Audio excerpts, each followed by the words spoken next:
Hello, ladies and gentlemen, and welcome back to the Steel City Sports Report, where we talk everything Steelers, Penguins, and Pirates. I am your host, Brady Vini. What is going on, ladies and gentlemen? Back here again on another Monday evening, and it is going to be a jam-packed Monday here on the Steel City Sports Report. Some big stuff popping off, most of it positive, believe it or not, for all three of the professional Pittsburgh sports teams. Here in a moment, we will start with the local hockey team, the Pittsburgh Penguins, and I wear this hat for a reason today because the Penguins, the way they're playing, the way they're looking right now, could there be another one of these in our future? I am hoping so. I'm not getting too overly optimistic quite yet, but am starting to get the vibes going here for the team that they not only could make the playoffs, but make some noise once they get in there, maybe go on a bit of a run, who knows. We'll talk about the Pens and their two games from this past weekend, some good, some bad. Here in a moment. After that,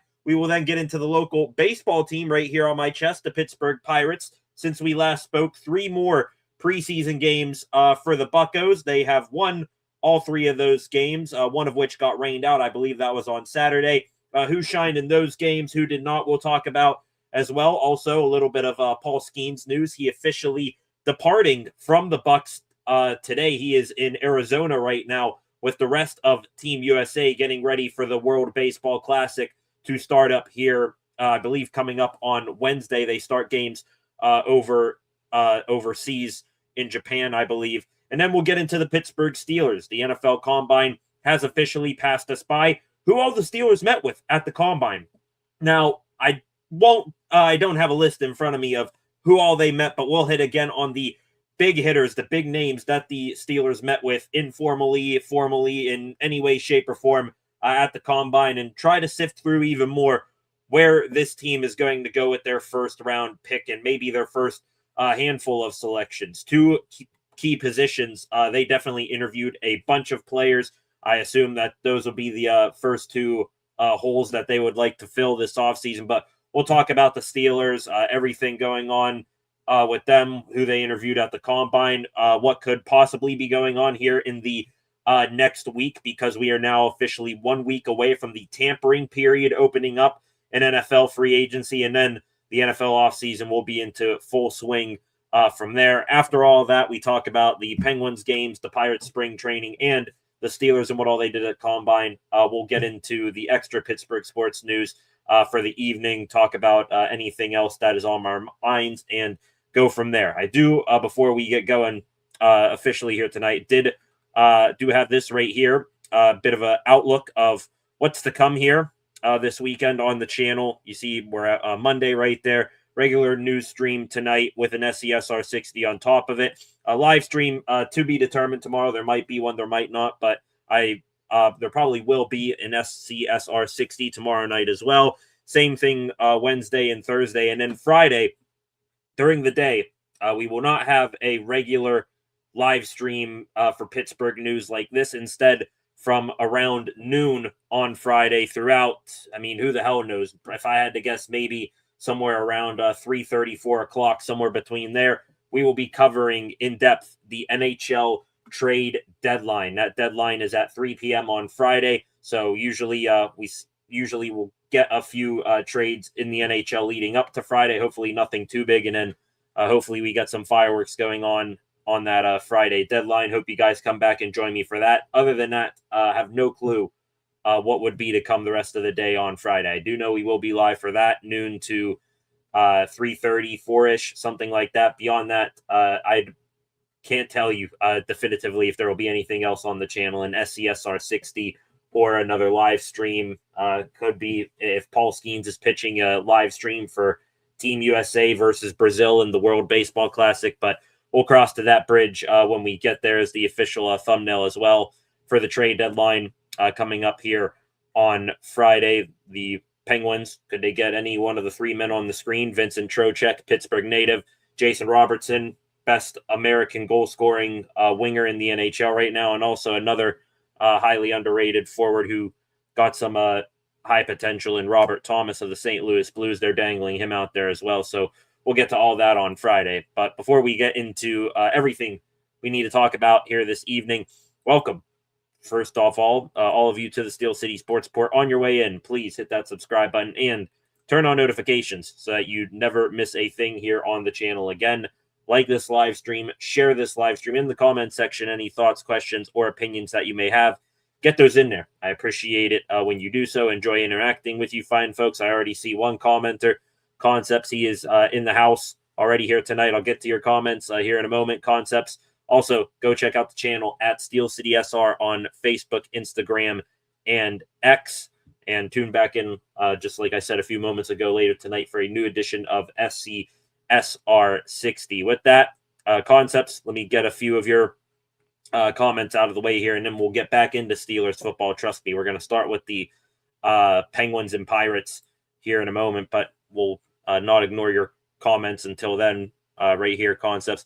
Hope we get BPA in round one. Best punter available. No more Band-Aids there. Let's get our guy. Yeah, punter first round. I mean, tired of the revolving door of Presley Harvin and Corliss Waitman and what was it, Cameron Johnston. Really, we haven't had a franchise punter at that position since maybe Jordan Berry, going back to the 2010s, early to mid 2010s here. So, yeah, Concepts. So we could use a punter here. All jokes aside, BPA is always the way to go. Yeah, getting best player available instead of maybe overdrafting to fill a need. Hopefully those two things coincide. That's when you end up making the best draft picks that not too many people are going to criticize.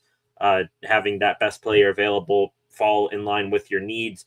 We'll see how that goes on night one for the Steelers. There are 3 best of the best wide receivers, and then some 2 close, and then a few close to grade A, but I'd go grade B plus wide receivers beyond them. Would love to get one of those grade A wide receivers, but I know it's going to be tough. Those 3 wide receivers I'm talking about: Carnell Tate, Mekhi Lemon, or Jordan Tyson from ASU. Looks like 6 or so teams are calling about a Muth trade. Glad to see the Steelers aren't interested. He should produce 1,000 yards this season at least. That's what I think he's capable of. I bet you those 6 teams, their concepts. See, I going to be honest, didn't see anything on Muth trades, but I believe that there have been teams that would have called about Muth because, you saw Muth after last year, before he got hurt. Darnell Washington was getting more action with Muth. You had Jonnu Smith being in the back pocket of Arthur Smith in his offense. So Muth was third wheeling in that offense for most of the year. And honestly, would not blame teams calling because, after the season he had last year and not getting on the field, I'm sure he wanted out. But then Mike Tomlin leaves. If Tomlin was still here, then I would still have little to no hope that I would have little to no hope that Muth would have any sort of a late career renaissance here because he's already 4 or 5 years into his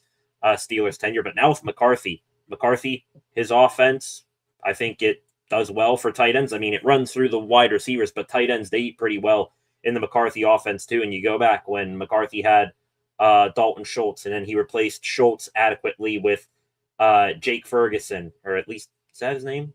Jake Ferguson? Something like that. Ferguson, you replace Schultz with him. So Muth, I do think this will be his last shot now with an offensive-minded head coach. McCarthy likes to put his best players out on the field and put them in high advantage spots. I think McCarthy has a high enough football acumen to know, like, hey, let's go with Pat Freiermuth. He's a great middle of the field worker and catcher. I mean, yeah, we can still use Darnell Washington, but Muth way better than Jonnu Smith. So definitely do want to see Muth get a lot more action, and he should produce 1,000-yard season. Surprised he hasn't until this point. Maybe he did with Ben. I'm not sure. Can't remember back that far, but would love to see Muth get more action. I think he will in this Mike McCarthy offense. Concepts here. My reaction to the combine: fast. Great, since we need speed on defense. Yeah, I mean, fast, speed all the way around, all positions. These guys at the combine, they keep getting faster and faster and faster. Going to be honest, I'm still working my way through all the combine film and stuff that was on NFL Network. Had a busy weekend, but yeah, I mean, how about Sonny Styles? I know the Steelers most likely aren't going to go middle linebacker in round 1, but I mean, him doing what he did, that should tell you all you need to know about how fast this class is. Wide receivers, corners, they're all good in this class. And I might have just tipped my hand as to what I believe the Steelers' top two targets in the draft are going to be with their first and second pick here. Mekhi Lemon stock falling. Is that true, or a smokescreen still at pick 21? Was going to bring that up when we get to the talks about, who the Steelers interviewed and all that. Apparently there's reports out there floating around. Mekhi Lemon bombed his combine interviews, and also there's people making a big deal about him doing the whole weird staring through your soul thing he did at his media availability, and then people dogging his combine performance a little bit. Honestly, hoping that's true, and I'm hoping that the Steelers, will have a chance to see a Mekhi Lemon, fall outside the top 10, or at least around pick number 10, because I would love to absolutely jump up and grab Mekhi Lemon. That's the only way you're going to draft him. But, people, putting out there, he bombed his interviews and he's doing all this and that. Doesn't matter. Put on the tape of USC. Dude goes out there and balls. I think you can work through if he, didn't do well meeting with you, if the dude's going to, put up 1,000-yard rookie season here. I mean, come on. 6 of you already in here on this Monday evening, about 15 minutes into the show here tonight. Going to try my best, honestly, here to move through everything that we want to talk about quickly so that we are not here all night on this Monday night. I'm sure people got tons of stuff to do, and also it's a real dreary Monday, especially here in northern Pennsylvania. Apparently another snowstorm is coming, so everybody really, really excited about that. Speaking of the snow, what do you partner with the snow? Ice. And who is on the ice dominating in the NHL right now? How about the Pittsburgh Penguins, ladies and gentlemen?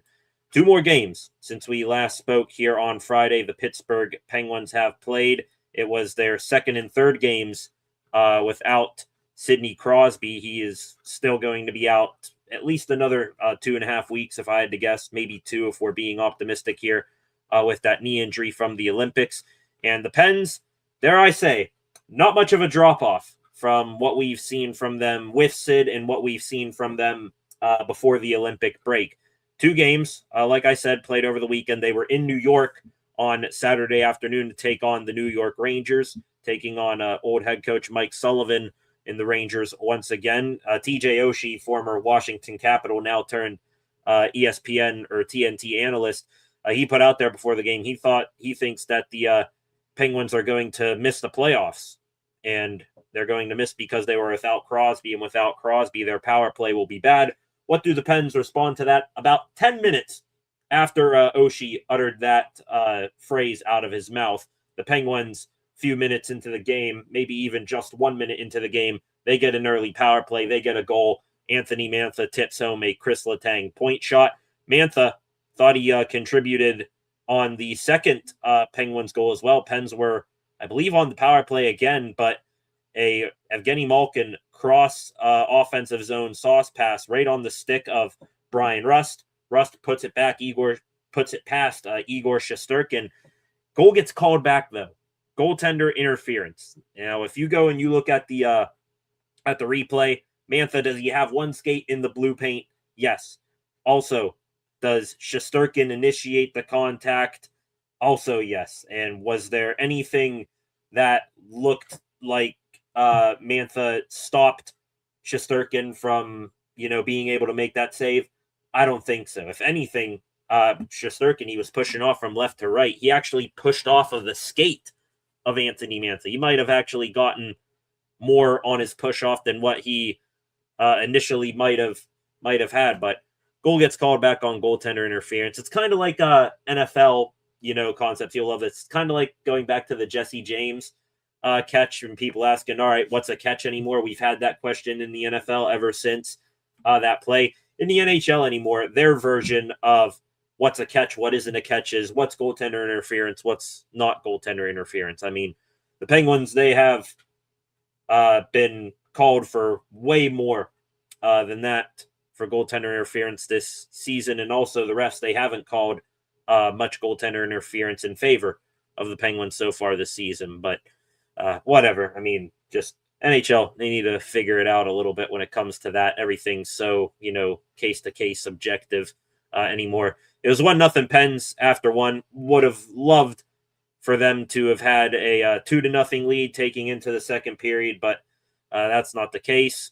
Brian Shea eventually did make it 2-0 in the second period. A long-range twisting shot from the point from him. Have no idea how it found the back of the net, but good stuff from Shea. That made it 2-0 Pens. And then since that Ryan Shea goal, going to wrap up this Saturday game quickly, all downhill pretty much there for the Pens. You had the Rangers midway through the second period. They get a power play goal via Mika Zibanejad, down by 1 heading into the third. Then early on in the third, you had Vladislav Gavrikov, a slap shot tipped in by Taylor Radish. That made it 2-2. Pens pretty much just looked lifeless. They, luckily enough, got the game to overtime. Not too many good opportunities for either team in the overtime. It went to the shootout. You know the rest of the story. Same story as what we've been talking about all year for the Pens. When it goes to a shootout, they might as well just walk down the tunnel to the hallway right to the locker room right now because they lost. Vinny Trocheck, he ended up potting the game winner.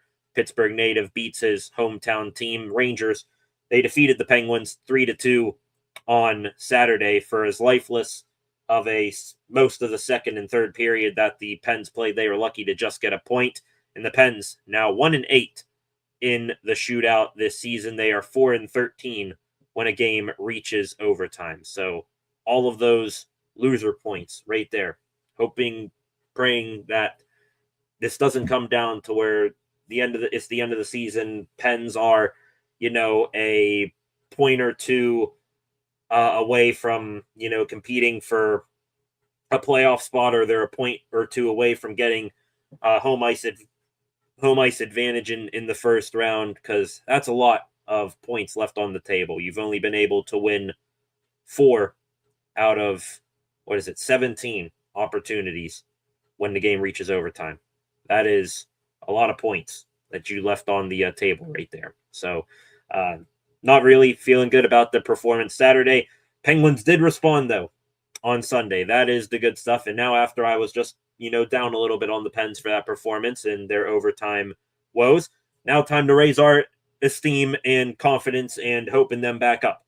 Yesterday, Pens, Golden Knights, 1 p.m. matinee in Pittsburgh. More talk from the analysts there on TNT saying, I think Vegas, they've been struggling lately. They said they were going to steamroll the Pens without Crosby, and that it, was going to be a close game, but that the Pens would lose. Turns out the exact opposite went down. Pens, they did weather an early storm from Vegas. Vegas, they did come out hot, listening to their head coach, who called them out, said they needed to show more effort, but it was the Pens drawing first blood. Ben Kindle gets his 15th goal of the season, picks up the puck just inside the blue line. He beats Adin Hill on the blocker side that made it 1-0 Pen. 15th goal of the season for Ben Kindle. He is now 4th all-time in Penguins history for most goals by an 18-year-old. He is in the company of Sidney Crosby, Jordan Staal, and Jaromir Jagr. He is 3 goals away from passing Jagr, or tying Jagr, I should say, for third most goals by an 18-year-old in Penguins history. Good company for Ben Kindle to put himself in right there. That was the lone goal of the first period. Then, second period, that is when the Pens hit another gear. Igor Chinakhov, about 6 minutes into the period, he ends up getting another goal. He cannot be stopped right now. I mean, he's got dad powers, but even before dad powers, Chinakhov has been otherworldly since coming to the Penguins. 11 games, 9 points, or in 9 of his last 11 games, Chinakhov has recorded a point. He has 7 goals and 3 assists in those last 11 games. That was since he debuted for the Pens on January 1st. No one in the NHL has more goals than him since January 1st. Also, Chinakhov, 21 games as a member of the Penguins, 10 goals, 14 points in those 21 games. So Chinakhov, that might be the underrated, low, I won't say low risk, because the Pens did give up a second round pick, but that might be one of the shrewdest and high IQ acquisitions of the season when it's all said and done across the entire NHL. Avery Hayes, another youngster for the Pens, he ended up dropping the gloves. He drew a minor penalty for instigating. Along with it, Pens converted on the power play again. Brian Rust, 20th goal of the season. That now gives him 7 straight 20-goal seasons. He is the 8th player in Penguins history to record 7 20-goal campaigns, just the 6th to do so in 7 consecutive seasons. So good stuff from Rusty. Ricard Raquel, Rust's line mate, another power play goal for the Pens late in the second period. Nice play between the two Swedes who went to the Olympics. Carlson down low to Raquel, who then tucks it around the big body of Adin Hill. 4-0 after 2. On to the third period. Nice play by Parker Wotherspoon to make a diving stop and smack the puck away from a wide-open cage, preserving the shutout. Justin Brazeau got his 16th goal of the season, another blocker side beater on Adin Hill. 5-0, the final score for the Penguins. A shutout, 22-save shutout for Arturs Shilovs. He earning second star of the week in the NHL. Did Shilovs 2-0 record during the week and 050 goals against average. .981 save percentage, and a shutout. So the Penguins right now riding high. And dare I say, this team getting back to cup contender status. And the reason why I say that, I'm going to read you off a few statistics right now. And mind you, the Penguins doing this currently without Sidney Crosby, and they have been on an absolute heater, most of that with Crosby, since Christmas. The Penguins now, 11 of their last 13 home games, they have recorded a point. They have points in 20 of 23 games. They have a 16-3-4 record since Christmas. They have the highest goals per game average at 404, the lowest goals against per game average at 222, the second best killing percentage in the NHL at damn near 90%.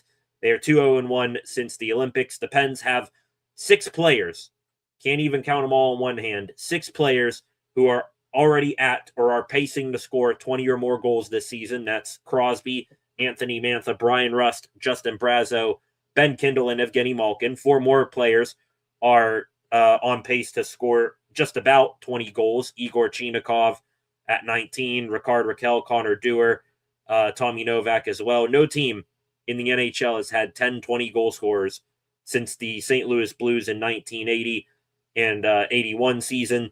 And the Pens are getting closer and closer to breaking that streak. Ben Kindle, Justin Brazeau, Igor Chinakhov. I love this stat.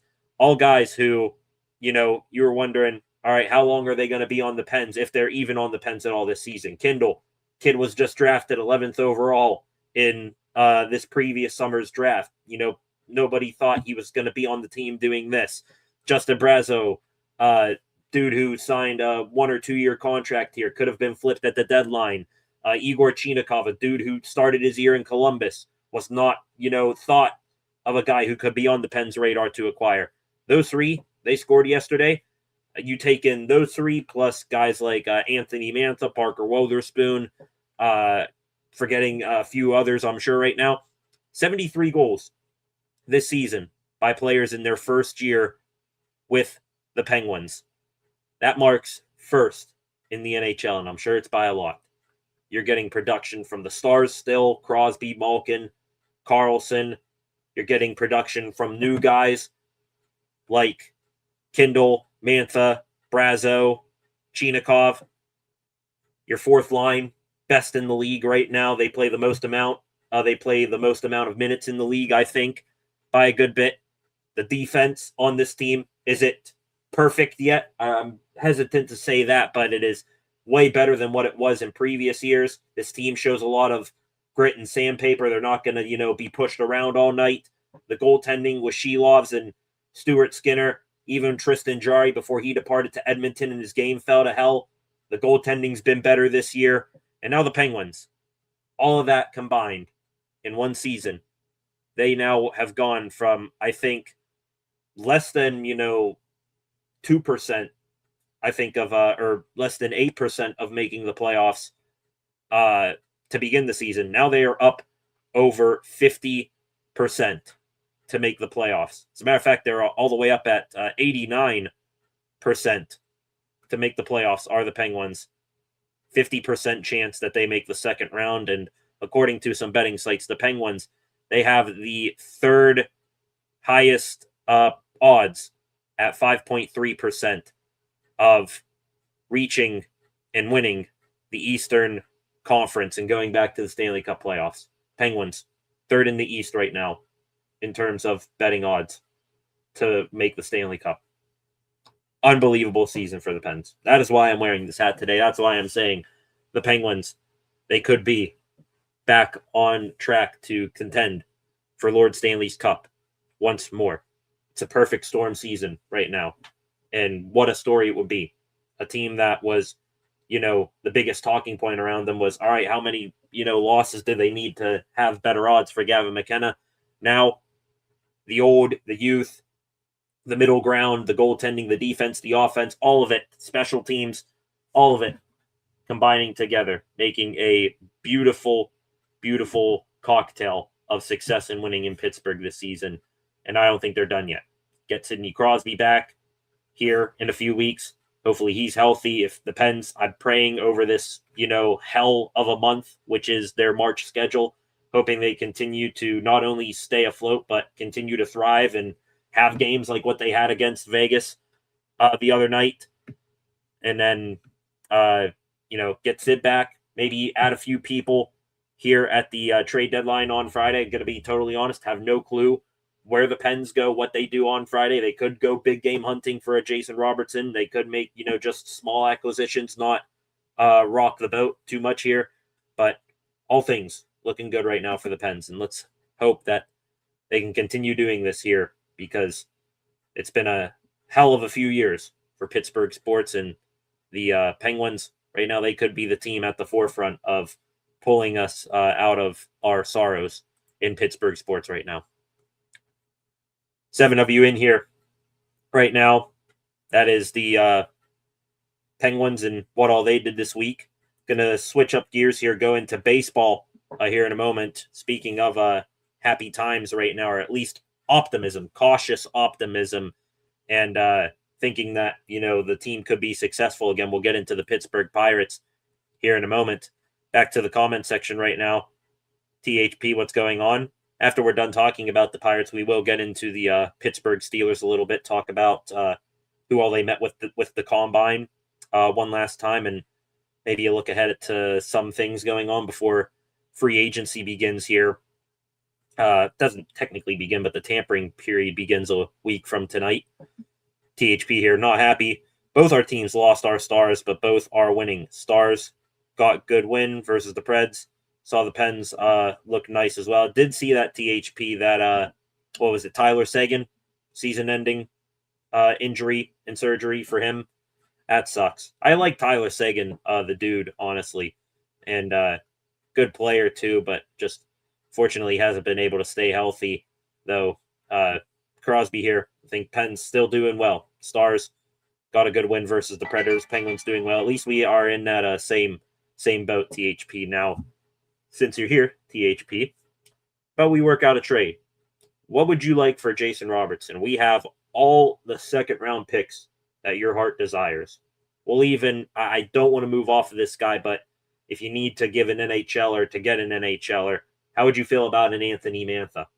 Dude who's having a renaissance season after getting injured last year in Calgary. Dude has been lights out with the Pens. How would you feel about a Jason Robertson? Pens could use a goal scorer in the meantime while Sid's out. We got second-round picks galore. We even got a few prospects. You like a Rutger McGroarty, a slightly used Ville Koivunen, someone who's in one of the junior leagues. Don't lose our number here, THP.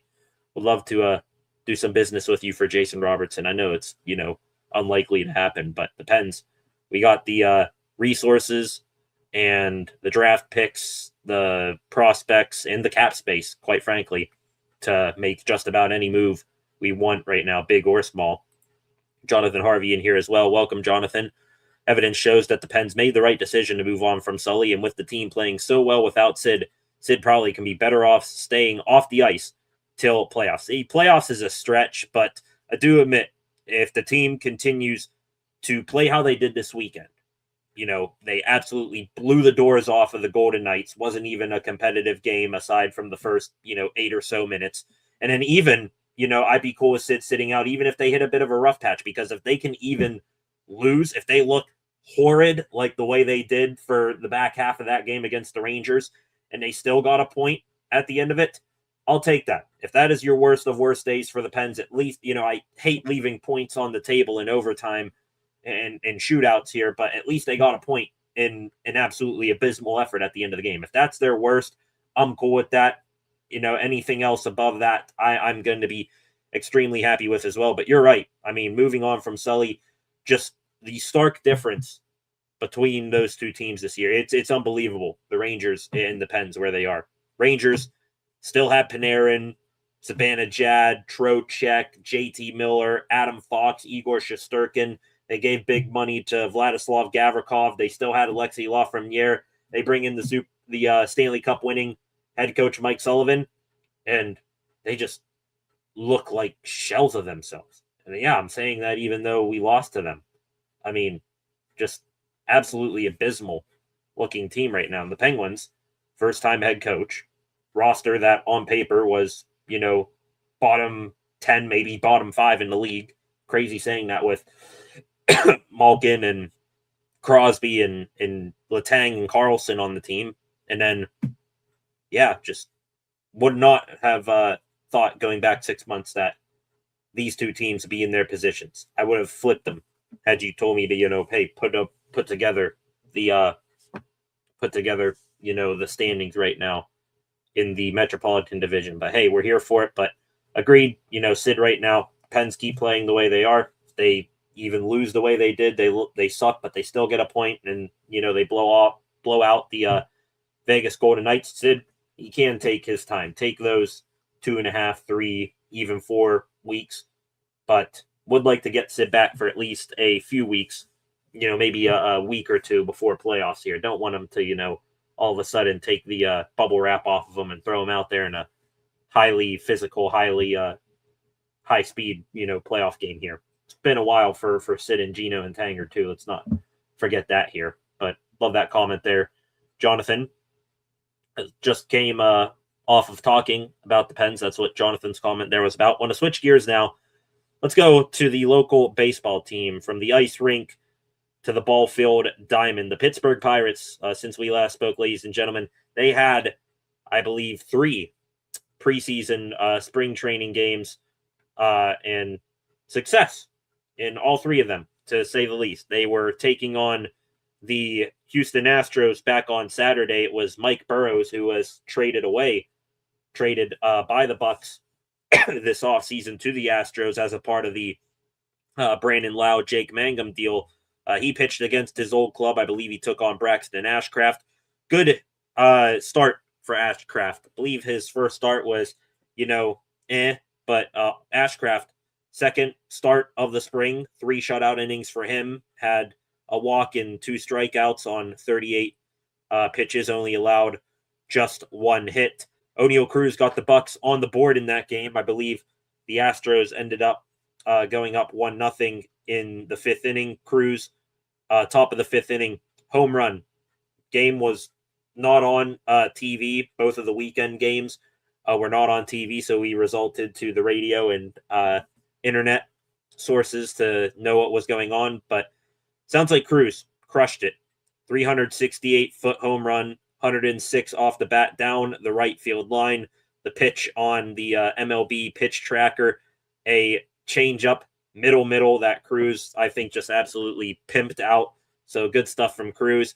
Also, some not good stuff in that game. Bubba Chandler nearly got out of a jam in his inning of work, his first inning of work, but then he struggled with his command throughout the rest of the way. Walked 3 batters, ended up exiting the ball game with 2 earned runs on an inning and a third, 3 hits, 2 strikeouts, 3 walks.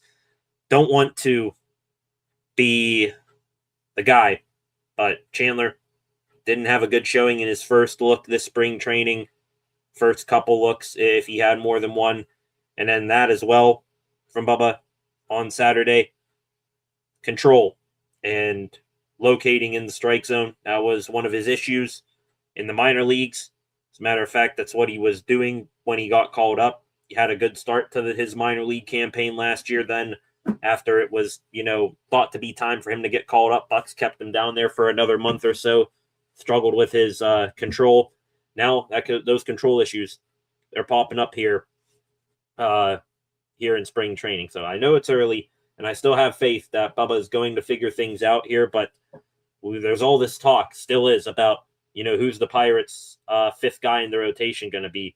Might be Bubba Chandler. He might be the 5th guy. Instead, you'll be looking at whoever you bring in. If it's a lefty, maybe he's your 4th or 3rd guy in the rotation, because I don't want to throw Bubba out there, in the opening series against the Mets and have him be wild, walking guys, and then throw a meatball down the middle to Juan Soto and Francisco Lindor and Bo Bichette, stuff like that. So hopefully Bubba figures it out. Bucs ended up beating the Astros on Saturday 5-2. Game only lasted 6 innings because because of the rain. So Chandler and Ashcraft were the only two that pitched. On to Sunday's game yesterday. Bucs were taking on the St. Louis Cardinals on the road. Biggest note of that game, Connor Griffin again. People criticizing him, not Pittsburgh fans, of course, but some other fans from other MLB teams who have highly touted prospects. They're saying, oh, Griffin, he's the greatest prospect in baseball. This prospect here for Detroit, he's hitting 468 this spring. Meanwhile, Griffin's like 3 for 11 or something like that, hitting 168, stuff like that. Tell you what, Griffin, is he on base all the time? No. But is he hitting the ball hard? Absolutely freaking yes. And what he did yesterday was no exception. A 408-foot home run to damn near dead center field for Griffin. 107.8 off the bat.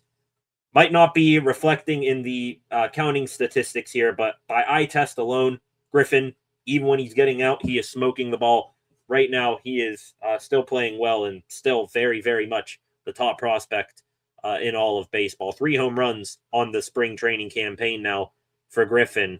He is only 6 games into his tenure, his spring training tenure with the Pirates, and he already has the most home runs by a teenager in at least the past 20 years. So good stuff from Griffin. Is there still a chance that Griffin could make the opening day roster? That is coming more and more of a question as we get closer to the end of spring training.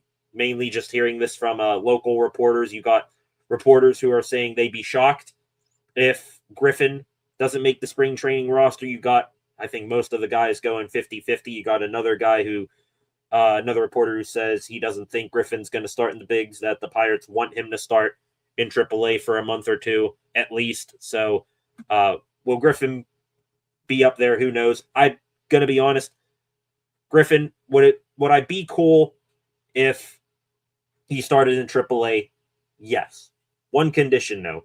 Nick Gonzalez, Jared Triolo in that time. They better not be abysmal at the plate like what they have shown in their past they are capable to do. Do not think you can afford in this must-win season to get off to a slow start offensively, and your back third of the offensive line is crap again with Gonzalez, Triolo, Henry Davis. I'm hoping he can do better with the bat, but I need to see it in the regular season before I believe it here. If those guys start to slump, then we'll revisit whether it was a good choice or not for Griffin to go to AAA. But on the other side, if Griffin starts in the MLB, I'd be ecstatic about it, just like everybody else. Top prospect in baseball in the big leagues to start the year with the Bucs in this must-win season. He goes into, the back end. I would assume you start him like 7th or 8th in the lineup into this newly revamped Buccos lineup with Cruz, Reynolds, O'Hearn, Lau, Ozuna. And I would love for him to do that, have that lineup production. Also, if Griffin hits any struggles to begin the season, I'd rather him figure those out at the big league level than to risk going down to AAA and struggling there. So we'll see where Griffin's at here in the end of the spring. Right now, it's still a toss-up to see where he fits in, if he's going to go to AAA, if he's going to stay in the big leagues. But any which way, as long as the team still improves offensively to start the season, I'd be okay with. Also, in yesterday's game against the Cardinals, Bucs ended up winning that game 6-1. The password, Joe Stinson Garcia, acquired from the Red Sox this offseason. He hit his first home run as a Pirate, 2-run shot late in the ball game. Jared Triolo, he had a 2-run single. I believe he was 2 for 2 in his appearances in that game. So 6-1, the final against the Cardinals. You had Hunter Barco, who had an impressive start, had 3 scoreless, hitless innings too, striking out 3. He, Antoine Kelly, who's going to represent the Netherlands in the WBC coming up, Christian Curtis and Brandon Neek, they combined for a 1-hitter against the Cardinals yesterday. And then today, Bucs taking on the Rays back at Lecom Park. Was a bit of a low-scoring affair to begin the ball game. The Bucs did scratch across the first run. You had Jake Mangum, who is on first, Alika Williams on third. Mangum, who is just an absolute speedster on the base pads, and he's going to be your defensive substitution in the outfield when you take out one of O'Hearn or Reynolds late in the ball game. He is going to be a weapon. Jake Mangum, he gets a stolen base, catches the pitcher napping. That brings home Malika Williams on a wild throw. Final score was 4-1 in the game today. Yordani De Los Santos and Javier Rivas, they hit back-to-back home runs in the 8th inning. Mike Clevenger, Carmen Majinski, two of the pitchers who did the bulk work in this game. Clevenger getting a start. Could he be a rotation guy or at least a bullpen guy for the Bucs? Would love if he's able to continue his good work. 3 innings, no runs, 2 walks, 3 strikeouts from him. Majinski in a long relief role today. I think that's what his role is going to be with the big league club too. 2 1/3 innings pitched, 2 hits, 1 earned run, 2 walks, 2 strikeouts. 4-1 the Bucs win today. They are now, I believe, on a 5-game winning streak in spring training. They are 9-2 overall in spring training games, best in the Grapefruit League. And also talk about a few moments ago when we were talking about the Pens, all of those players for the Penguins who are on 20 goal paces this year for the Pens. This not as similar as that, but it is worth mentioning. Guys who are hitting their stride at least in spring on all cylinders all the way around right now. The Bucs, with a minimum of at least 9 at-bats, have 9 players slugging or hitting for an OPS over 1,000. Tamar Johnson, O'Neal Cruz, Justinson Garcia, Nick Gonzalez, Connor Griffin, Endy Rodriguez, Ryan O'Hearn, Brian Reynolds, Esmeralyn Valdez. All those guys over a 1,000 OPS right now. Some of those guys going to go to the minor leagues. Maybe they make an appearance in the big leagues at some point this year or next. Other guys, going to need them to be contributors to this team's offense day one. Glad to see Cruz, Reynolds, especially those two, getting off to hot starts this spring, because if anything's going to work, you added 3 bats to the lineup, but those guys, they're going to be a big component of whether this offense evolves or whether it's the same old, same old. They need to have a much better season than what they had last year. So good stuff from the Bucs. 9-2 to start spring training. They winners of, I believe, their last 5 in a row. Also in Pirates news, Paul Skeens. He is not with the team currently. He's officially off to compete in the World Baseball Classic. He joined Team USA, I believe, yesterday, but today the team together doing photo ops, having a practice out in Arizona. Skeens, cool picture of him with the U.S. Jersey on and the flag around him. They said, I think all of them along the lines of, hey, Team USA, they did it in the Olympics for hockey. It's now our turn to go and represent our sport and our country well. So cool stuff there. Skeens on the Pat McAfee show also today, talking about the Pirates. Said it's a different vibe in camp right now. Says he is excited as he is to be here right now. He's a little upset that he's not in camp. So excited to be with the WBC team, but wants to get back to camp. Hopefully he gets back there in one piece. I think we can all agree with that. Also, side note from the Pat McAfee show today, apparently Scott Boras was on as well, the mega MLB agent who is always, telling his guys, hey, don't stick with this, small team that's only going to pay you this much. Go to this big team, the Dodgers, the Yankees, the Mets, and have them pay you mega loads of cash. He was also on the McAfee show today. Said he's talked to Bob Nutting a couple times, but never negotiated with him. Not sure I like that at all.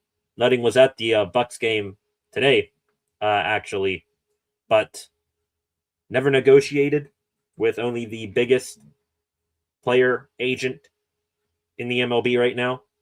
And you have Paul Skeens, who's represented, I believe, by Boras.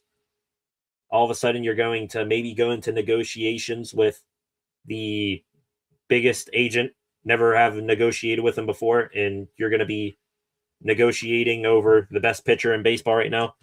Not sure I like that. Might want to develop more of a business relationship, and a damn good one, with Scott Boras before it's time to, negotiate whether giving or offering Skeens an extension or trading him. Hopefully this whole reshaping, I'm assuming that will happen with the MLB economic system.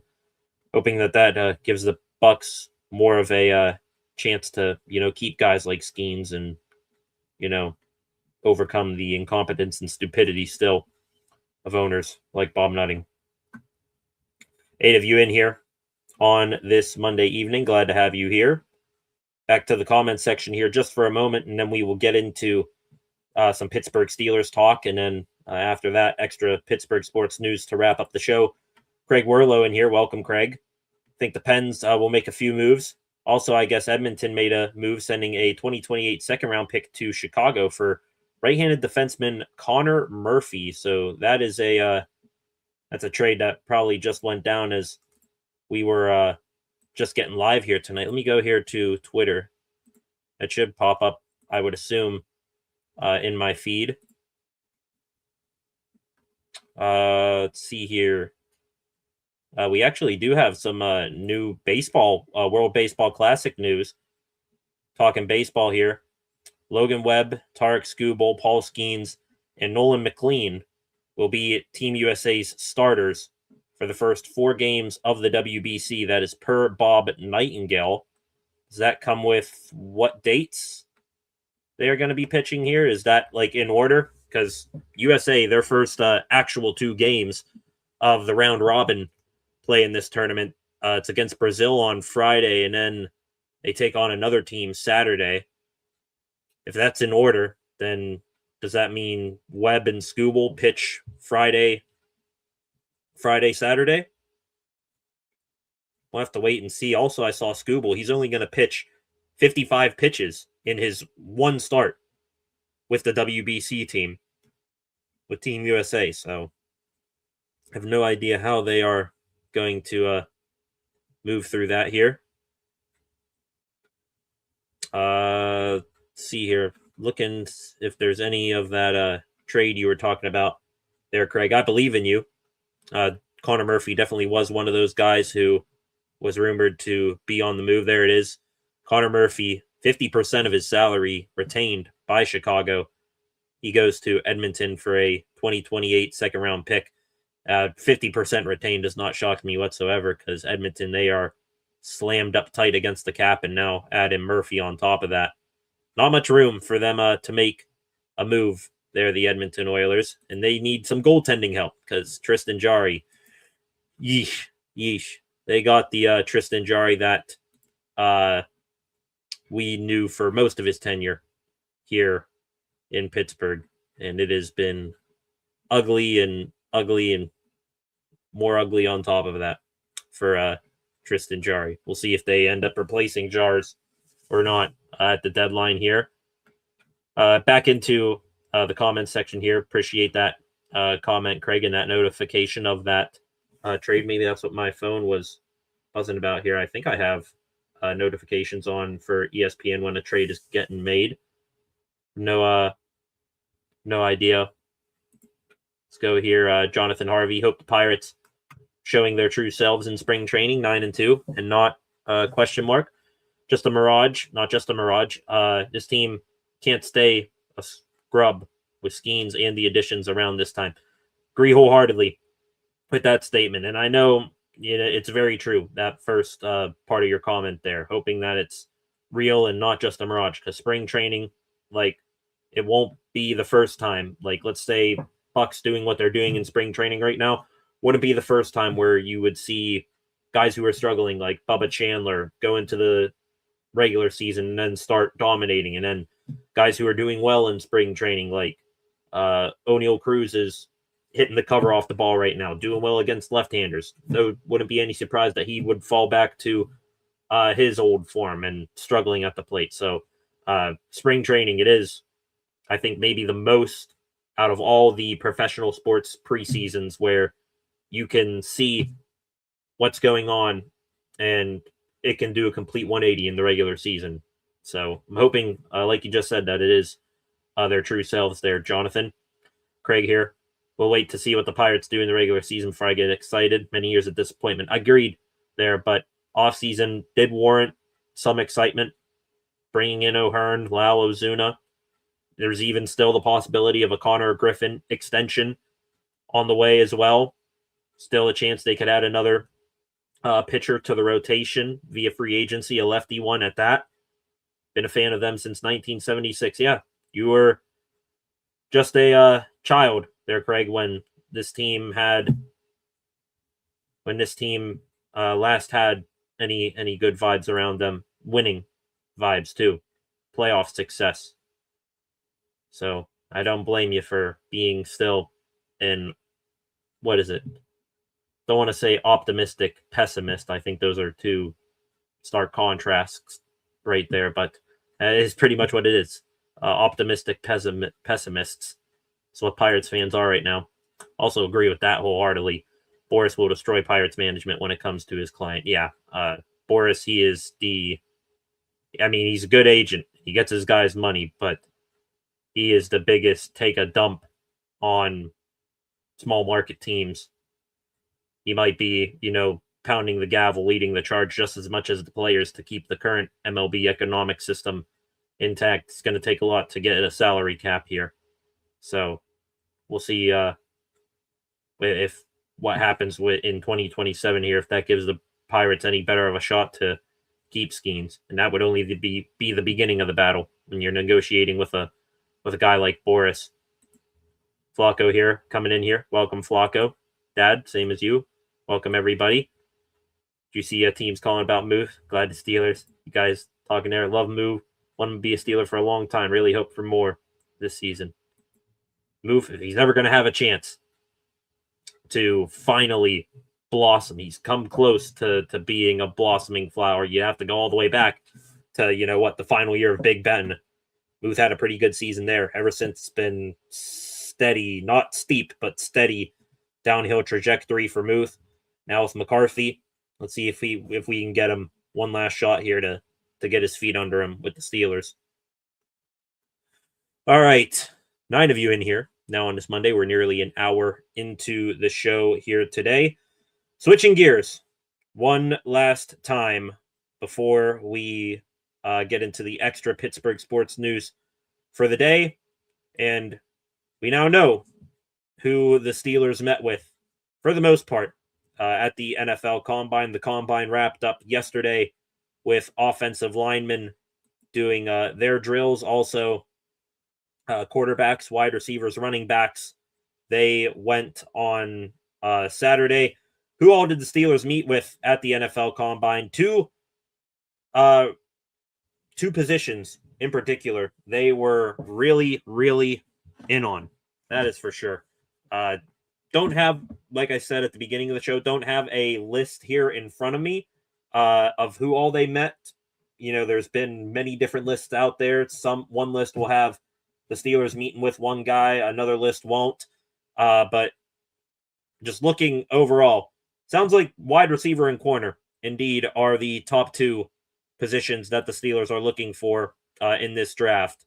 Wide receivers that they had formal interviews with, according to one list: Mekhi Lemon, Carnell Tate, Jordan Tyson. Those 3, the consensus top 3 wide receivers in this draft. You would be lucky if you are the Steelers to see any of them sniff even a 5 spot length of your pick at number 21. Steelers would need to trade up to go get one of those 3 guys. And if I'm the Steelers, it would be well worth the risk to do so, to put an end to this wide receiver 2 drama and, try to get a wide receiver high end to pair with Metcalf and maybe a guy of the future. Would definitely do it with one of those 3 right there. Some guys who could be around the Steelers spot at 21 that are first-round guys as well, bona fide first-round guys. Denzel Boston, Casey Concepcion, maybe the 2 Indiana guys, Omar Cooper and Elijah Surratt.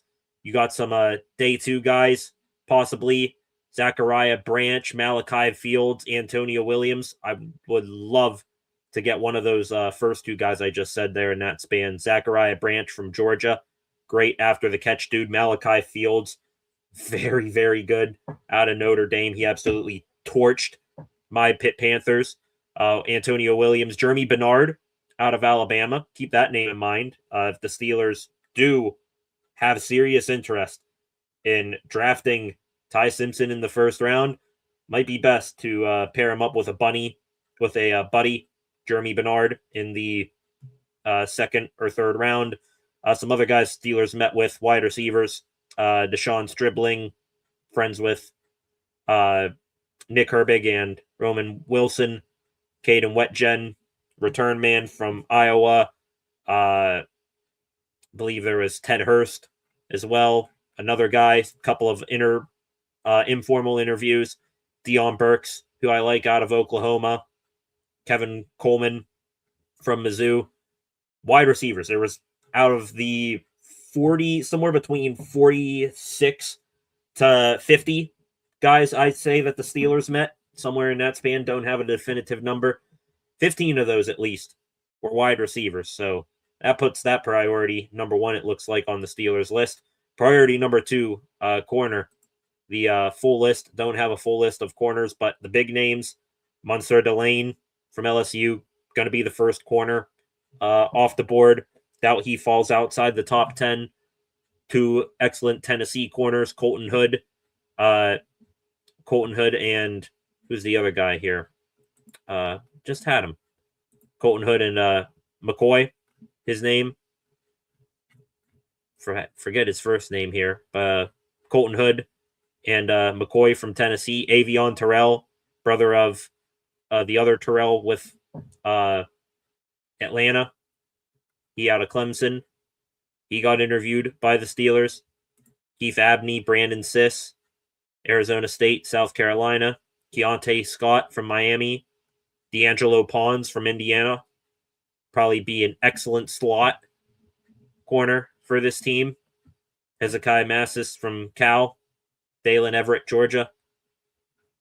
15 wide receivers, at least, Steelers looked at. Looks like they looked at over 10 corners as well. Safeties, Dylan Thieneman, Bud Clark out of TCU. Thieneman from Oregon. Zaki Wheatley from Penn State. AJ Halsey from LSU. Guys ranging in the day 2, early day 3 range right there. Certainly one guy who's not that, Caleb Downs. Steelers had a formal meeting with him on day 1 of formal meetings. He's probably the best safety prospect to come out of the draft in a decade. Could the Steelers be in on him? I mean, I doubt it. Doubt he falls out of the top 5, to be honest with you. But the Steelers, by some miracle, see him fall to the 10 spot. Maybe they trade up, address their safety of the future, help out that secondary more. Wouldn't mind that. Some of the lesser positions that the Steelers interviewed, they only interviewed, at most 5 guys at these positions. Darrell Jackson, Caden McDonald, Rayshon Benny leading the defensive tackle group. I think they also met with Hunter Lee from Texas Tech for an informal meeting. Quarterback, besides Ty Simpson, who's the lone first-round guy they had a formal interview with. They met with Carson Beck formally. Ugh, do not want him. Drew Aller, he is the fastest riser of all the quarterbacks for his combine performance, as expected. Dude who's a freak athlete and has an excellent arm, but can't process a defense. Of course, he's going to look good without any defense he's throwing against. He got formally interviewed by the Steelers. Same thing with Garrett Nussmeier from LSU. Down season for him and the LSU Tigers, but does have a connection with Mike McCarthy through his dad. Edge, outside linebacker. Don't know if the Steelers add there, but a couple of good names I like. LT Overton from Alabama could be, a guy to maybe learn behind Derek Harmon or something like that. Rotate in there as a defensive end, outside linebacker hybrid. Anthony Lucas, if they really wanted to add another outside linebacker. I doubt they do it because they got Watt, Highsmith, Herbig, and Sawyer, but Anthony Lucas, he performed really well in Indy. A couple of inside linebackers, Billy Schrouth, Bryce Bottinger in formal interviews with Anthony Hill, CJ Allen from Georgia, Hill from Texas, Jake Golday from Cincinnati. And then to wrap it up here, few offensive linemen Steelers were able to take a look at. You're seeing one of them on your screen right now. I believe that's Emmanuel Pregnon from Oregon. Pregnon. I'll learn his phonetics pronunciation of his name, but Pregnon, he formal interview with the Steelers. Chase Besantis from Texas A&M as well, a formal interview. Billy Schrouth, informal interview from Notre Dame. And also, I think I heard Caden Proctor, who is a freak at left tackle for the Alabama Crimson Tide. Don't sleep on him possibly being on the Steelers' radar in the first round. He got formally interviewed by the Steelers, as did Max Ihinacher, tackle from Arizona State. So all in all, what I'm saying here, you got maybe 5 tackles, not a whole lot, 4 quarterbacks, probably 8 or so defensive linemen, handful of linebackers. Those guys interviewing in some way, shape, or form with the Steelers, meeting with them informally, formally. But don't make a mistake. It is corner and it is wide receiver that the Steelers are going to be looking here in first round, as we are 80 days or so away from the draft. So we'll see what goes on and who all the Steelers bring in for interviews and visits at the building. But good start. NFL Combine now beyond us. Glad to see that the Steelers, at least they're not looking like they're going to reinvent the wheel here. They have a hole at corner 2 because, they just literally don't have anybody under contract right now that can fill that spot. And also wide receiver. Need something more than DK Metcalf. Those are the 2 spots they're going to fill first and foremost, or at least that is my hope. 8 of you still hanging around here. Going to get into the extra Pittsburgh sports news for the day and the weekend here in a few moments. Back to the comment section here. Another comment here from Craig. Everybody in the comment section agreeing. I am agreeing too. Hope Roman Wilson will get a shot this year. He was in the doghouse with Rodgers and Tomlin last year. Roman had some nice catches and touchdowns when he actually played. Too bad it was late in losses. Still think he can be a good player. Do I think he could still be a good player? Yes. Also, was he in the doghouse of Rodgers and Tomlin? Yes. Couple of issues, though. Did he warrant a little bit being in the doghouse with Rodgers and Tomlin? Does anybody remember that stupid play late in the game when the Steelers had the lead and Wilson tried to hurdle some dude and ended up losing the football? That's going to land you in a doghouse for pretty much any coach and quarterback, not just Tomlin and Rodgers. Also, Wilson, if anybody's going to get anything out of him, I do believe it's Mike McCarthy. I put him in, not the same boat, but not the same part of the ship as Pat Freiermuth. If anybody's going to resurrect his career with the Steelers, it's going to be McCarthy and his offense. But also, let's not forget what option number 1 here still is, I believe, for McCarthy and Art Rooney II. That is to bring Aaron Rodgers back. And if you bring Rodgers back, is Wilson going to get that fair shot like all of us want? I want it. You want it. You want it. Is he going to get it if they bring back Rodgers? I just don't know. So I want to get my hopes up for Wilson, just like Freiermuth, but he's got a steeper hill to climb than one Patrick Freiermuth. Not a single punter interviewed. McCarthy planning to go for it on every 4th down. Should be an exciting season. They'll definitely go for it more than Mike Tomlin. That's for sure. That's for sure. There was I think I just saw something where the UFL or USFL, something like that, was changing rules a little bit, and they made a rule where you can't punt the ball if you are on the opposition's side of the field. You have to be over the 50. When you go over the 50, you can't punt anymore. Imagine the Steelers were lined up at the 46-yard line, and it was 4th and 1. Tomlin would take the delay of game penalty and punt just shy of midfield then he would go for it or send out a kick in that moment. That'd be crazy. That just, made me think, oh, Tomlin would definitely, abuse the role for not the benefit of his offense in that case.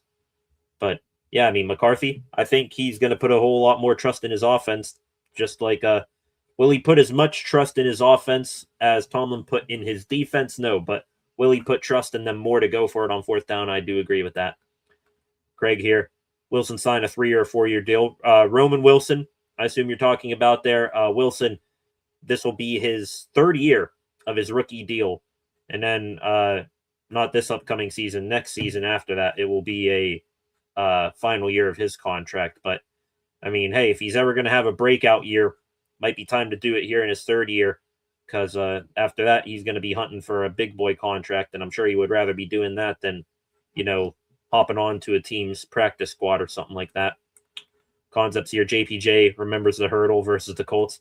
Helped his contract negotiations. JBJ owns him a fruit basket for that dumb hurdle. Yeah, because didn't Porter get a big pass breakup or interception after that too? I think that's what you're referring to there. I don't remember. I just remember the fumble. Really ready for Will Howard. I am too. Question is, between now and the next, 80 days or so, do the Steelers still think they're ready for Will Howard? Are we still believing that they're ready for Will Howard? Omar Khan has said he's excited about Howard. Mike McCarthy, same thing. But they did interview 4 quarterbacks at the combine. I was cool with them, interviewing Drew Aller, the local guy, and Ty Simpson, obviously. But you interview Garrett Nussmeier, you interview Carson Beck. That's 2 more quarterbacks than I would have interviewed. If you're thinking truly, if you're the Steelers about drafting any one of those guys, then back to QB3 goes Howard. And then you bring back Aaron Rodgers on top of it. Yikes. Just hoping that the Steelers, they make the right choices because Rodgers is still floating out there. And also there's still rumors of them taking a quarterback in this draft class. If you bring back Rodgers, he's automatically the starter. If he doesn't come back, that moves Howard up the depth chart that much more. I think Mason Rudolph's going to be gone as well. And then you got to wonder whether it's Ty Simpson or Drew Aller in the 3rd round or Garrett Nussmeier in the 5th round. Who's going to come in and compete with Howard? And maybe you see Howard then. Definitely will see Howard in the preseason. It's just a matter of if the Steelers are serious about giving him a true shot at the job. I think everybody's hoping for that. Concepts here. Porter picked off Danny Diamonds. That's right. That was that Colts game. That was wasn't that Danny Derp's 4th pick of the game or something at that point? Yeah, he was awful in that game. And then a week later, tears his ACL or Achilles. Wasn't a good time there for Danny Jones. All right, ladies and gentlemen, 6 of you in here on this Monday evening. Indeed, we do have confirmation. There it is right there, ladies and gentlemen. The official rotation lineup per Bob Nightingale in Team USA's pool play rotation. Indeed, it is Logan Webb versus Brazil Friday night. It'll be Tarek Skubal versus Great Britain on Saturday. And then when does the USA play Mexico? That's either a Monday or a Tuesday. Whenever the USA suits up against Mexico, Paul Skeens will be facing his old teammate, Nick Gonzalez, in Team Mexico as a part of Team USA. That game against Mexico, it is Monday at 8 p.m. That takes that off the market there, ladies and gentlemen. New update on the schedule for the channel here. There will not be a live stream like this next Monday because a week from now, we will be live about an hour from this exact time, getting ready to watch Paul Skeens and Team USA. So that is the official lineup right there. Skeens will pitch Monday. Webb this Friday, Skubal on Saturday, Skeens Monday, and Nolan McLean will play versus Italy on Tuesday. So there you go. We now know that we will not be needing to go live here Friday night for Skeens in USA. I thought, they said Skeens was going to pitch twice, maybe even 3 times in this tournament. I was wondering, is he going to pitch Friday, Saturday? When's it going to be one of those days? So we now know Skeens on Monday. Everybody make a time, appointment television, Skeens wearing Team USA. Back here to the comment section again. Craig here. Rather not Rodgers and sign Malik. At what price, though? So we get back into a little bit of football talk here in the extra Pittsburgh sports news here in a moment. Rodgers, $13 million, same thing like that. I mean, I would rather have Malik, trust me, but am I going to pay Malik like a little bit more than what Justin Fields got from the Jets for 2-3 years? I don't want to go down that road either. I'd rather draft Ty Simpson, honestly, at that point, because at least you're going to get a quarterback with a similar skill set at a cheaper price, contract-wise.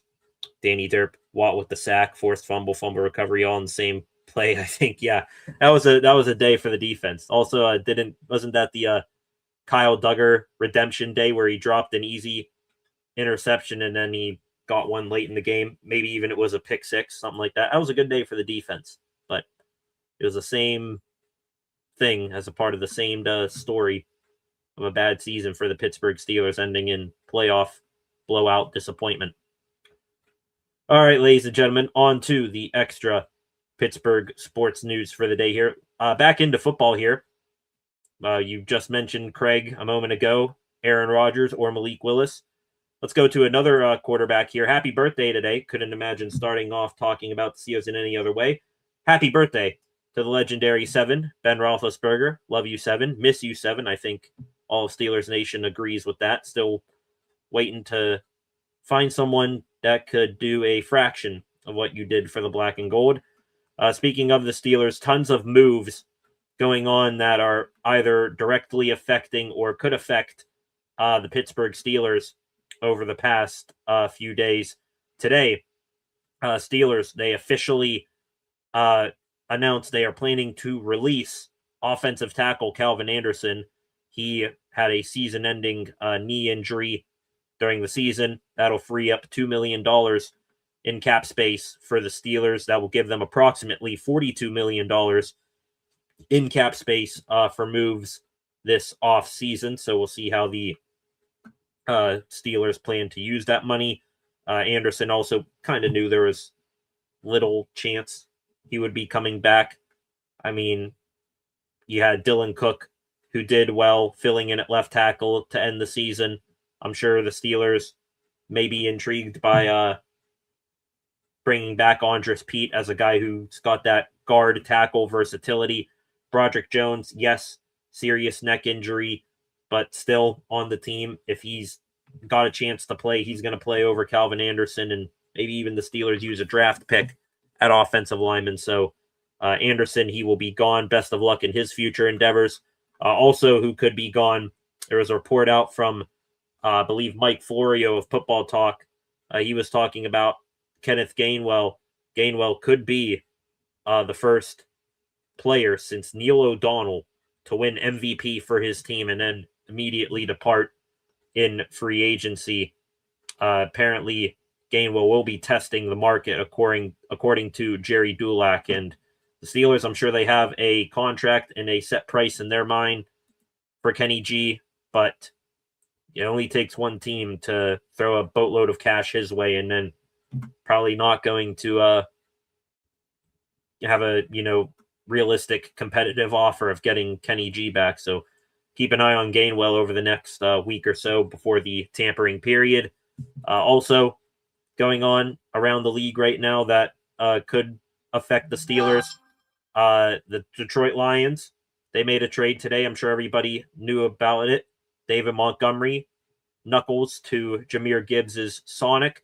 He is now a Houston Texan, traded away for a 4th-round pick, a 7th-round pick, and an offensive lineman. Also, that's not the trade that I'm talking about that affected the Steelers.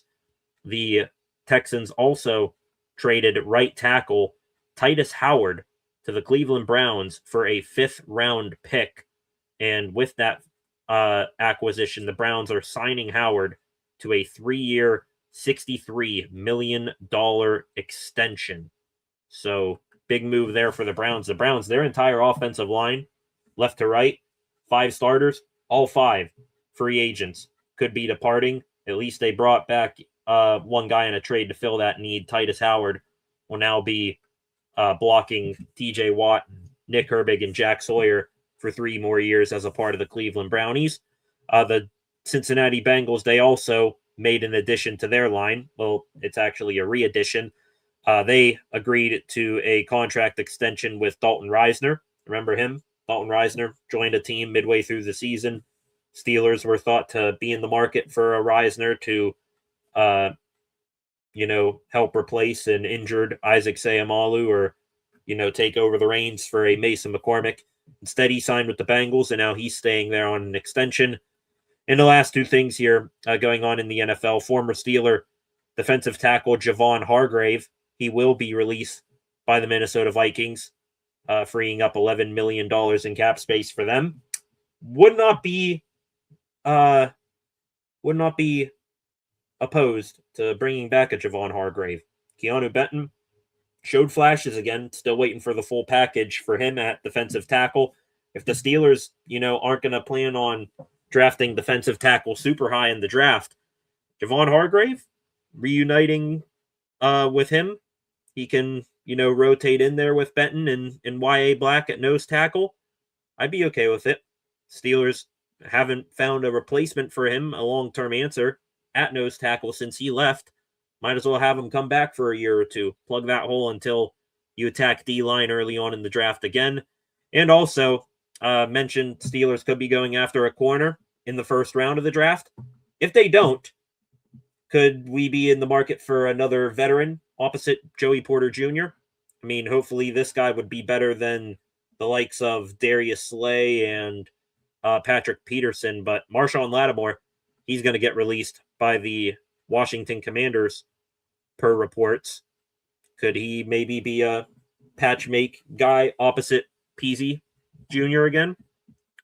Don't know how his game is. Probably declined a little bit with the Commanders, but if he's going to come in, the Steelers add him, I wouldn't be opposed to that either. Also, that was pretty much it for extra football news. All that free agent news and rumors starting to get kicked up here as we are a week away from the legal tampering period in NFL free agency. From the NFL to the NHL, wrapping up extra Penguins and hockey news here. Multiple reports coming out over the weekend about what could possibly be going down at the trade deadline in relation to the Penguins. Frank Saravalli, NHL insider, he talked about Stuart Skinner on Friday and Saturday, saying there's a bunch of teams that are saying that want Skinner. They're calling about him. He's popped up in trade talks over the past couple of weeks. If the price is right and there were no strings attached, then maybe Skinner, if the Pens like the deal, could be on his way to Montreal or the Ottawa Senators. I would doubt the Carolina Hurricanes, but they could be in the market for some goaltending help. Also, I mean, hey, let's real quick before we trade away Stu Skinner, give a call back real quick to the Edmonton Oilers. I know they could use a goaltender. How about Skinner for a first-round pick, seeing how we got Jari and shipped him off for a second-round pick? Maybe Skinner, now that he's playing better than Jari, they'll give up a first for him.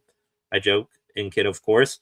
Also, relating to the Penguins, mentioned him earlier in the show, Anthony Mantha, popping up in some trade talks. He was probably the biggest name that the Penguins added free agency-wise this offseason, like a 1-year, $3 million deal for him. Mantha playing well, but 1-year deal. Of course, he's going to be in the rumor mill for possibly being traded away. Good news is for Penguins fans who are fans of him like me, it would take a lot for the Penguins to move off of him, per David Pagnotta. A lot of interest in Mantha. Pittsburgh probably, unless they are getting an overpayment, might hold on to him. Mantha, teams have interest. and I'm sure that will increase as we move along through the week. Last thing from an insider on the Penguins and trade news, Elliot Friedman, the Adam Schefter of the NHL world, was brought up to him the possibility of Vincent Trocheck joining the Pittsburgh Penguins. Of course, Trocheck, second line center for the Rangers, Pittsburgh native.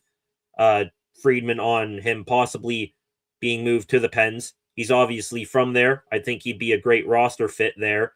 Just don't know what the Penguins, that the Penguins at where they are going to make that kind of trade to get him. Agree with Friedman. Would love Trocheck, the player on this team. I think he would do well as a centerman, second line centerman for this team. I think right now, if you get Crosby healthy, you'd have Crosby. Currently, if Crosby were healthy, you'd have Crosby, Novak, and Kindle. But if you were to maybe move Tommy Novak, I know he's playing all right as a second line center right now, but I wouldn't bank on it heading throughout the rest of the season. Slot in Trocheck with Chinikov and Gino. Would love that. Problem, that contract pretty tough to add to your team. I believe 5 more years at over $5 million, something like that for Trocheck. We'll see. Would love the player, but the contract gives me pause. Gives me a serious pause. Also, what you would give up to the Rangers in that trade, working out a deal with a division rival. Usually need to overpay in that case. Last things here for the Pens. Brian Rust. He, I think, is in the final year of his contract. He said, "This is home. Don't want to go anywhere else." When it's talking about when his name is mentioned around the trade deadline, I don't think Rust is going to get moved. Same thing with Ricard Raquel, unless it's like a Jason Robertson type move. Also, Evgeny Malkin spoke on his future with the Pens. We apparently did not get that said meeting during the Olympic break between Malkin, his representation, and Kyle Dubas. Gino talking about his contract after the game on Saturday. He said that the chat may still take place next week. He specifically mentioned Monday, but clearly no negotiation has taken place, and we'll see if that happens, if it's going to be something that waits till the off season. If so, how does that affect Gino's chances of coming back? I don't know, but I think it's obvious Malkin has earned another year to play, and hoping that it's here, especially if he'll be a wing. I would love to bring Gino back as a wing, keep developing Ben Kindle as a center. Last thing on the last few things here on the Pens. My apologies. Apparently, Kent Johnson was held out of the lineup the other night for the Columbus Blue Jackets. I saw that on Twitter. Makes me wonder. Guy like that, Johnson, 23, center wing versatility, coming from Columbus, a team that the Pens have done dealings with recently, in case Igor Chinikov. Also, Dubas loves acquiring young talent. Johnson can play anywhere in the lineup. Might only take a little bit to get him, buying low on a young player who needs a change of scenery. Keep that in mind for the Pens possibly moving forward. Kent Johnson before Friday. Last two things here on the Pens. Philip Hollander, forward who got injured earlier this season after a blood clot in his leg. He was recalled from his conditioning stint with Wilkes-Barre, but has not been activated off of IR. It's just a further testings move for the Pens to take a look at him again, see how he's coming along in his rehab process. And also, aside from, the youngsters like Ben Kindle and, Will Horkoff in the NCAA and some other young guys down on the farm for the Pens in Wilkes-Barre, another kid to keep a look at, Pens prospect, Cruz Lucius. Pens prospect just finished up his NCAA season with Arizona State. 46 points, 15 goals, 31 assists for him, I believe, as a defenseman. He tied Gavin McKenna for third most points in the NCAA regular season. Now, Arizona State did not make the playoffs, but Cruz Lucia could be joining the Wilkes-Barre Scranton Penguins here before not too long. So makes his AHL debut here coming up soon.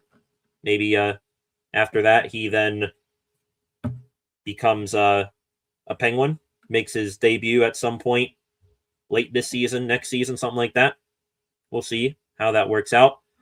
Wrapping up here, ladies and gentlemen, just the extra baseball news for the day here. We know the Bucs right now, 5-game winning streak in their spring training games. Their next 4 games, we now know the starters of as well. Those were announced earlier today. Jose Urquidy, he will pitch tomorrow when the Pirates, they take on Columbia, that World Baseball Classic team. I think each WBC team is going to take on an MLB team tomorrow. So Urquidy, he will pitch against Columbia. Mitch Keller will pitch Thursday versus the St. Louis Cardinals. The Bucs are off Wednesday this week. Braxton Ashcraft, he will pitch Friday in Game 1 of a doubleheader at home against the Phillies. Bubba Chandler will then pitch in the other split squad game against the Toronto Blue Jays. So Chandler, a chance for redemption with him. Ashcraft, Keller, hopefully they're able to continue along their good starts to the spring. And also Jose Urquidy.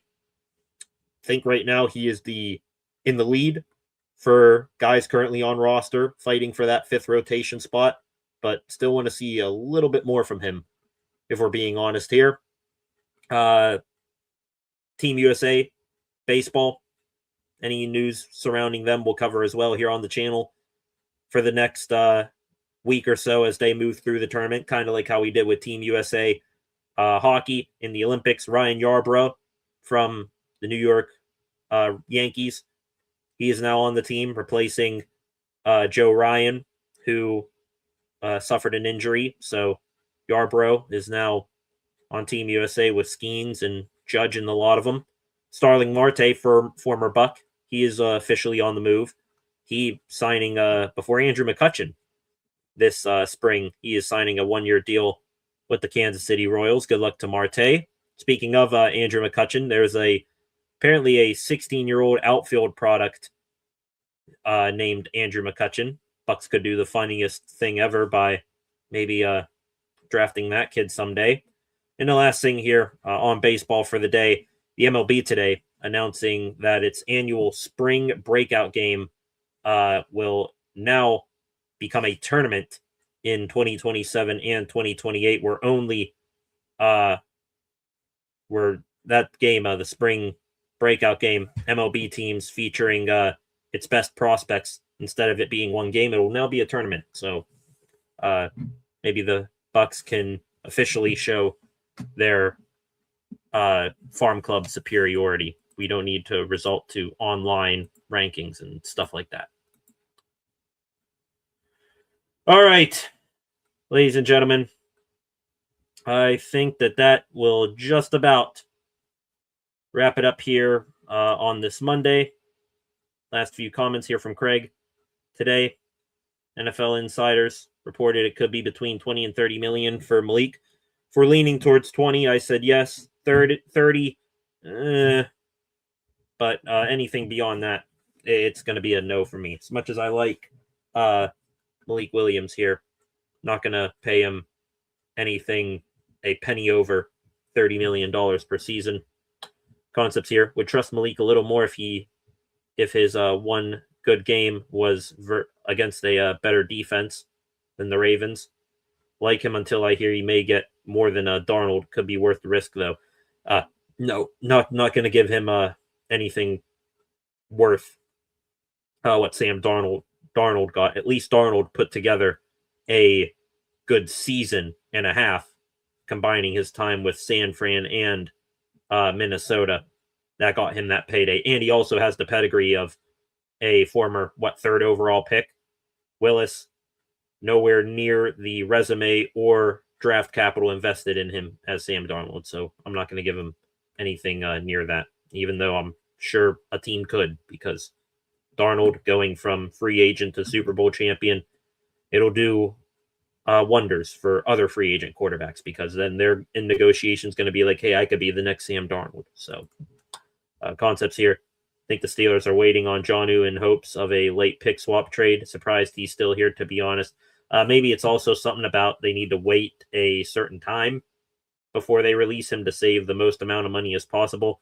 I'm sure that's what they are going to try to do, dangle him out there for like a 6th or a 7th round pick. But after the season he had, I would be surprised if a team took a chance on him for that. We'll see. Watching Harmon slam through the O-line, then chase down Lamar for the sack, has me very excited for the future. Such a steal at 21. Indeed, Harmon. I mean, say what you will about any which way the Steelers could have gone with that pick. At least they filled a need, and they did so with flying colors. Harmon looks, through one rookie season, every bit like he's capable of being a Cam Hayward replacement someday. So very, very happy with that pick. If the Steelers in this draft end up doubling down, drafting another defensive lineman high, I'd be cool with that as well. Last thing here from Concepts. Omar to teams calling about Muth. Can I interest you in Jonnu Smith instead? A slightly used Jonnu Smith who actually was better last year than Pat Freiermuth. Yeah, we'll see. We'll see if that tactic works. All right, ladies and gentlemen, I think that just about wraps up here on this Monday. I am running out of steam myself. I want to thank you all for joining me here tonight on this live stream. This was fun, covering all the news that went down on today and over the weekend. Appreciate you all. Things looking up for these Pittsburgh sports teams. Who would have thought? Just about this time a year ago, we were talking about how these teams were still, well in the basement. The Pens were still having bad times under Mike Sullivan. The Pirates, they did nothing to build around Paul Skeens in his first year. And the Steelers, they had an all-in offseason, but we all knew with Mike Tomlin it was only going to result in one way or another. Now, this year, 365 days later, Penguins in a postseason race. The Pirates having a big offseason, as big of a one as they can under the current MLB economic system. They are looking promising for the summer ahead. And the Steelers, are they in a better position than they were 365 ago? Hard to tell, but are they at least doing some new things? New head coach and Mike McCarthy? Yes. And we can be happy with that. So here's some more good times ahead. How about it? And here's to a good week ahead here on the channel. On your way out, please hit that subscribe button, turn on notifications so that you never miss a thing here on the channel. Again, like this live stream, share this live stream, leave a comment in the comment section after the fact if you have anything else to say. Like Concepts here, thank you for the nice words. Also, go give the channel a follow at Steel City SR on Facebook, Instagram, and X, and tune back in later on tonight for a new edition of SESR 60. I have no idea when that's going to be out, so bear with me if that might be a little bit later tonight than normal. So I want to thank you all for joining me. I will pop up the schedule ahead for the week one more time on the way out, and maybe we'll see you back here tomorrow if a ton of news pops off. If not, we'll see you back here on Wednesday for some more Pittsburgh sports news. Thank you all. Have a good rest of your Monday night. Peace.